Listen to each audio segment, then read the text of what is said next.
പൂച്ചകളെയും നായ്ക്കളെയും ഒക്കെ പോലെ നമുക്കിടയിൽ തന്നെ സാധാരണക്കാരായി ജീവിക്കുന്ന ദുർമന്ത്രവാദിനികൾ. അവർക്ക് ഏറ്റവും വെറുപ്പ് ആരോടാണെന്ന് അറിയാമോ? കൊച്ചുകുട്ടികളോട്.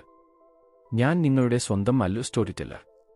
ഇന്ന് നമ്മൾ പറയാൻ പോകുന്നത് കുട്ടികളെ മുഴുവൻ എലികളാക്കി മാറ്റാൻ നടക്കുന്ന ഒരു കൂട്ടം മന്ത്രവാദിനികളുടെയും അവരെ തോൽപ്പിക്കാൻ ഇറങ്ങിത്തിരിക്കുന്ന ഒരു ചെറിയ കുട്ടിയുടെയും കഥയാണ്. 2020 റിലീസായ അടിപൊളി dark comedy fantasy movie the witches.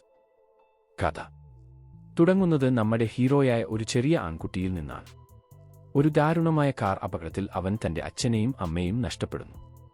ആഘാതത്തിലായ അവനെ നോക്കാൻ മുത്തശ്ശി എത്തുന്നു.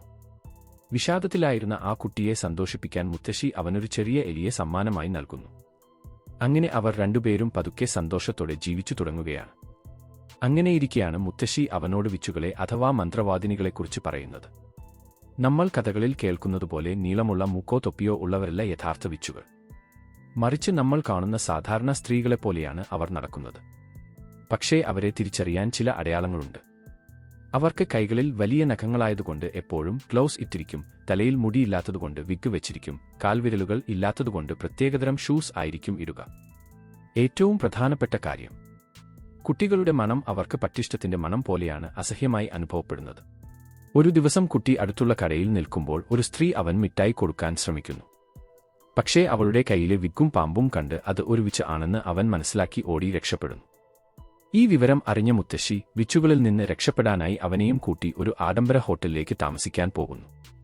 എന്നാൽ നിർഭാഗ്യവശാൽ അതേ ഹോട്ടലിൽ തന്നെയായിരുന്നു ലോകത്തിലെ എല്ലാ വിച്ചുകളുടെയും പ്രധാനിയായ ഗ്രാൻഡ് ഹൈ വിച്ചിന്റെ നേതൃത്വത്തിൽ വിച്ചുകളുടെ ഒരു രഹസ്യ സമ്മേളനം നടക്കുന്നത്.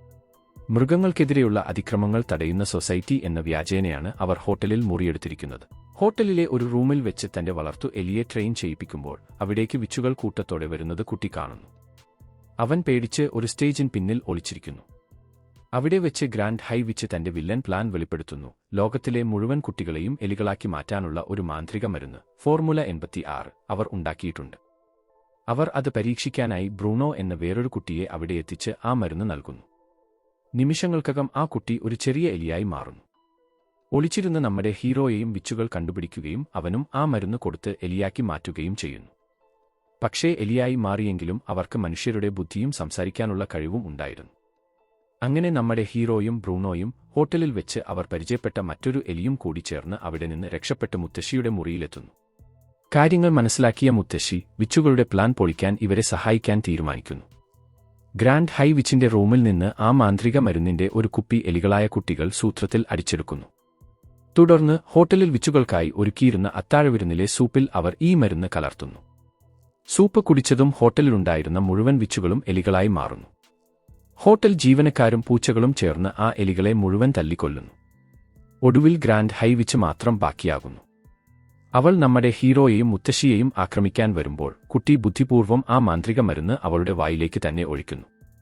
അങ്ങനെ ഗ്രാൻഡ് ഹൈ വിച്ചും ഒരു കൂറ്റൻ എലിയായി മാറും. ആ എലിയെ മുത്തശ്ശിയുടെ വളർത്തു പൂച്ച വേട്ടയാടി പിടിക്കുന്നതോടെ വിച്ചുകളുടെ കഥ അവിടെ തീരുകയാണ്. പക്ഷേ കഥ അവിടെ അവസാനിക്കുന്നില്ല.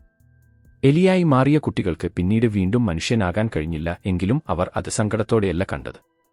ലോകത്തിന്റെ വിവിധ ഭാഗങ്ങളിലുള്ള ബാക്കി വിച്ചുകളെ കൂടി കണ്ടെത്തി നശിപ്പിക്കാൻ അവർ തീരുമാനിക്കുന്നു.